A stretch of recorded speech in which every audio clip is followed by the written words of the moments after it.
اهلا وسهلا بيكم، يا رب تكونوا بخير وفي احسن صحة واحسن حال. لو كنت عايز تتخلص من الوزن الزايد اللي موجود في الجسم وتحرق دهون وتزود معدل الحرق كمان، وفي نفس الوقت عايز تحس انك شبعان، لان دي من اكتر المشاكل اللي بتخلينا دايما نزيد في الوزن. فانا النهارده هكلمك عن مشروب بسيط جدا هنستخدم فيه مكون اساسي وهو بذور الشيا. المشروب ده هيحقق لك كل الفوائد اللي انا قلتها دلوقتي، ولو بدأت تنتظم عليه هتشوف نتائج هايلة جدا، ومن اول اسبوع هتبدأ تحس بتغيير ملحوظ. خليكم معايا لانها تكون حلقة مهمة جدا.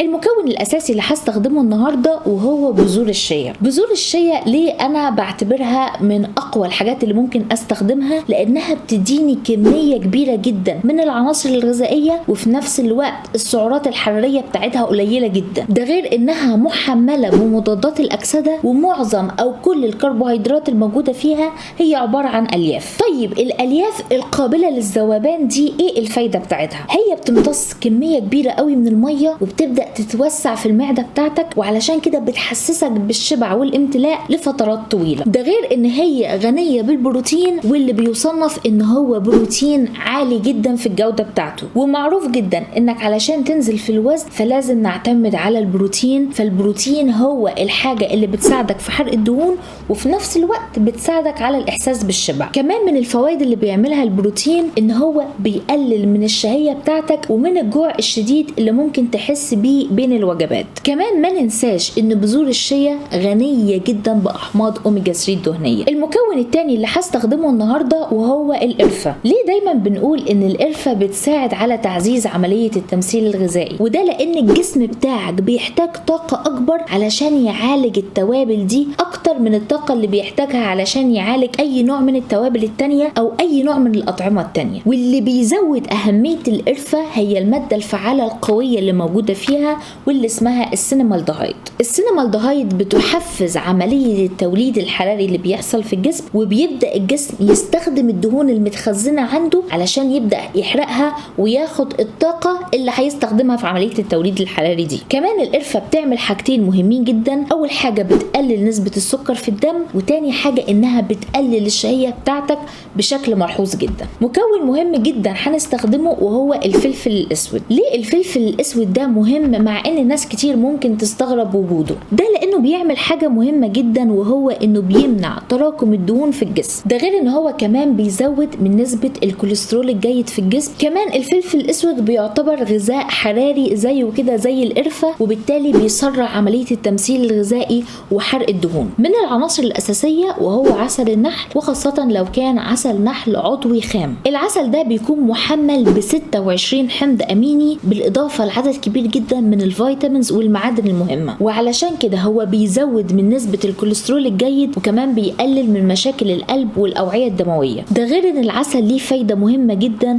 وهو انه بيكسر الدهون المتخزنة المتعتقة اللي موجودة في الجسم، وبيبدأ خلاص يوديها لمجرى الدم، وبالتالي الجسم بيبدأ يتخلص منها. العنصر الأخير وهو الليمون للدور الرائع اللي بيقوم بيه فيتامين سي. أولا هو بينظف وبيزيد من وظائف الكبد بشكل ممتاز. ده غير ان عصير الليمون هيزود من وظائف الجلوتاثيون، وده واحد من اقوى مضادات الاكسده اللي بيحارب الجذور الحره في الجسم. ولما احارب الجذور الحره معنى كده ان انا احارب الامراض المتعلقه بفقدان الذاكره، الحاجات المتعلقه بالشيخوخه، الحاجات اللي ممكن تاثر على تلف كل الاعضاء في الجسم بتاعي. ده غير ان الليمون اصلا بيعزز من الامتلاء، بيحسسك بالشبع، وكمان بيدي ترطيب عالي وممتاز جدا.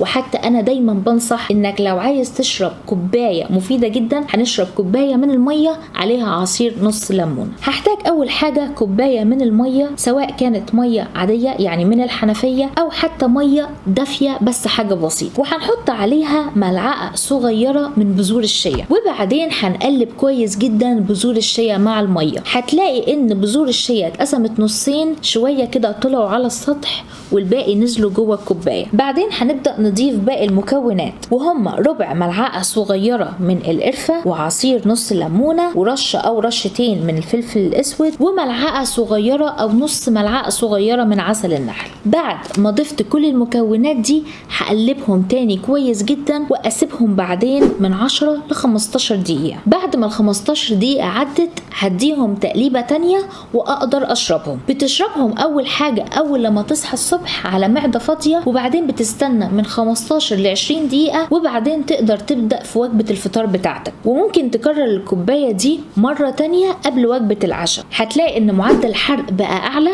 بدات تحس بالشبع لفترات طويله، وبدات تتحكم في كميه الاكل اللي بتاكلها اثناء اليوم. عايزه منك 4 نصايح مهمه جدا. اول حاجه ان احنا نمشي حتى لو 3 مرات في الاسبوع، كل مره نص ساعه. عايزاك تحاول تقلل او تقطع السكريات العاليه او الوجبات السريعه. تحاول تنام كويس على الاقل من 6 ل 8 ساعات يوميا. واخر حاجه ما تنساش انك تشرب ميه، لان الميه اقوى مشروب بيساعد على رفع معدل الحرق بشكل طبيعي وبشكل سريع على الاقل من 8 ل 12 كوب يوميا. اتمنى اكون قدرت افيدكم في حلقه النهارده وقدرت اقدم لكم حلقه مفيده. لو عجبتكم الحلقه واستفدتوا منها ما تنسوش تشاركوها مع غيركم علشان اكبر عدد منها يستفاد. وما تنسوش لايك الفيديو، سبسكرايب في القناه، وفعلوا علامه الجرس علشان توصلكم كل الفيديوهات اللي هقدمها اول باول. وفي النهايه بشكركم جدا على وقتكم الثمين والذي لا يقدر بثمن. باي باي.